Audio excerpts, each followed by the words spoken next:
안녕하세요 여러분. 저는 오늘 여러분과 함께 웨슬리 목사님의 칭의의 은혜에 대해서 한번 살펴보도록 하겠습니다. 오늘 강의에 오신 여러분을 환영합니다. 오늘은 칭의의 은혜에 대하여 살펴보도록 하겠습니다. 우리는 연속되는 강의들을 통해 계속해서 웨슬리의 구원의 순서 혹은 구원의 길에 대하여 논의하고 있습니다. 우리는 앞의 강의에서 이미 선행적 은총이 우리 삶에서 타락으로 인한 최악의 결과들을 극복하는데 얼마나 중요한 역할을 하는지, 그리고 이 은혜를 통해 우리가 인생에서 하나님의 부르심에 응답할 수 있는 힘을 얻게 될 수 있다는 것에 대하여 살펴보았습니다. 그리고 우리는 바로 이전 강의에서 확증의 은혜에 대하여 살펴보았습니다. 우리가 원한다면 하나님께서 어떻게 우리의 어두운 장막을 걷어주시는지에 대하여 논의하였습니다. 즉, 확증의 은혜는 우리의 실질적인 모습을 들여다보도록 해주며 우리가 변화의 필요성이 있다는 것을 깨닫게 해주며 그리스도의 십자가의 대속으로 말미암아 우리에게 변화를 가져다주는 역할을 합니다. 바라건대 확증의 은혜의 올바른 결과는 우리가 회개하는 것입니다. 일단 우리가 죄를 회개하고 나면 우리는 구원을 위해 그리스도만을 신뢰하며 우리의 믿음을 그리스도에게만 두는 방향으로 움직이게 됩니다. 이제 웨슬리는 자신의 경험을 가지고 이것에 대해 이야기합니다. 웨슬리는 자신의 올더스게이트에서의 마음이 뜨거워지는 경험을 이야기합니다. 그는 자신의 일기에서 이렇게 이야기합니다. 그날 저녁에 자신은 집회에 참석하고 싶지 않았지만 어쨌든 자신의 친구들과 함께 모임에 참석하기로 결정했다고 웨슬리는 고백합니다. 웨슬리는 그 모임에서 마틴 루터의 로마서 주석 서론이 낭독될 때 자신이 마침내 그리스도를 향한 구원에 대한 하나님의 은혜를 전적으로 신뢰하는 경험을 하게 되었다라고 고백합니다. 그는 자신의 일기에 오직 그리스도 안에서만 구원이 있다는 사실을 기록하였습니다. 저는 이제 이 특정 사건에만 너무 중점을 두고 싶지는 않습니다. 왜냐하면 웨슬리의 생애 후반에 그가 기록한 일기에서 웨슬리는 그 특정 밤을 되돌아보면서 그때 정확히 무슨 일이 일어나고 있었는지에 대한 몇 가지 질문을 제기했기 때문입니다.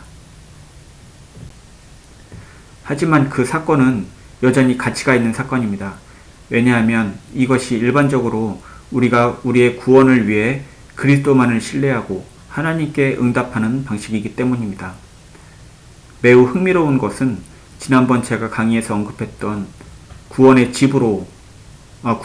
웨슬리가 집으로 비유한 것에 관한 것입니다.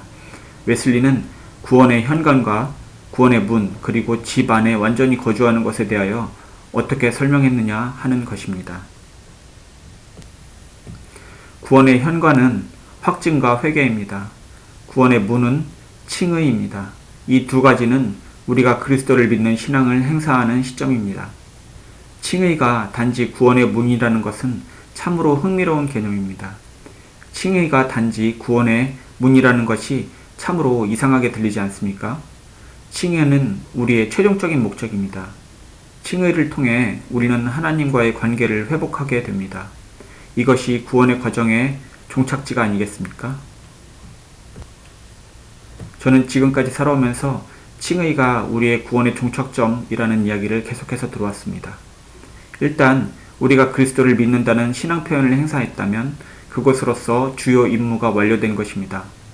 그러나 웨슬리에게는 정말 흥미로운 일이 벌어집니다.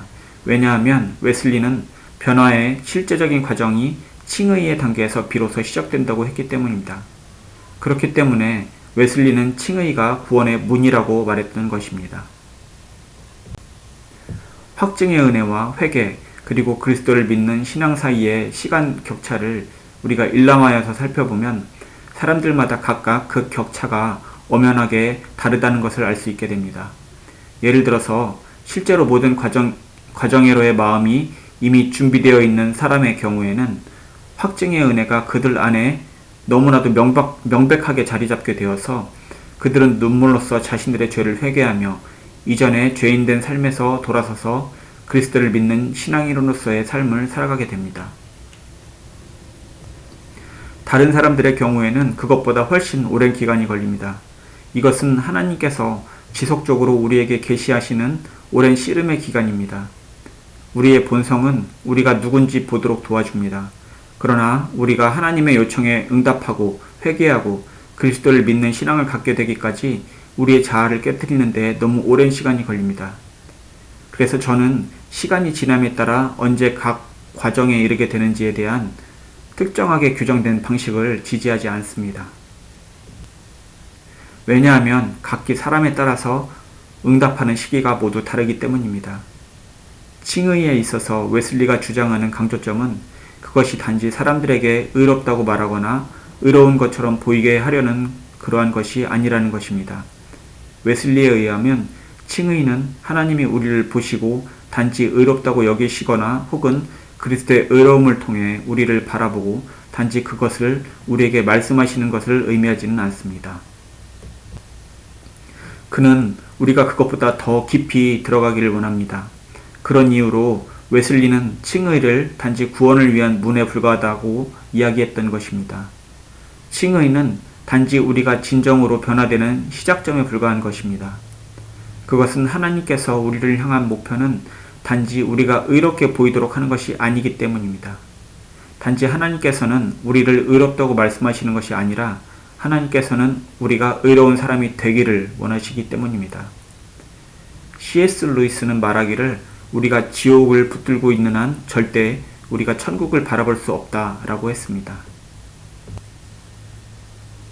우리가 하나님을 불쾌하시게 할 수 있는 모든 것에 대하여 하나님께서는 우리가 그 모든 것을 근절할 수 있도록 도와주고 계십니다. 그것이 칭의가 단지 이 과정의 시작 단계에 불과한 이유입니다. 칭의는 결코 최종 단계가 아닙니다.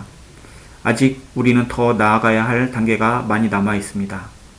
이제 웨슬리에게 있어 이것의 아름다움과 특히 관련이 있는 부분은 우리가 성화의 은혜에 대해 이야기할 때 조금 더 자세하게 다루도록 하겠습니다. 그러나 이것이 의미하는 것은 하나님과 그리스도와 성령에 관한 어떤 것들을 확인하고 특정한 방식으로 행동한다는 믿음을 가져옵니다. 그것은 우리의 행위와 믿음을 연합시키는 일을 해줍니다. 칭의가 우리 삶을 변화시키는 과정의 단지 시작 단계일 뿐이라면 올바른 믿음을 실천하는 것이 아마도 첫 번째 걸음이 될 것입니다. 그렇게 되면 하나님을 기쁘시게 하는 삶이란 우리의 이웃을 우리 자신처럼 사랑하며 우리 주변 사람들을 위한 희생적인 삶을 살아가는 것인데 이것이 모두 칭의의 목표가 됩니다. 그리고 다시 말하면 웨슬리의 칭의는 삶의 변화가 본격적으로 시작되는 것일 뿐이라고 말합니다. 그것이 이루어지는 곳은 성화의 교리에서 입니다. 성화에 관하여서는 다음 강의에서 함께 살펴보도록 하겠습니다. 감사합니다.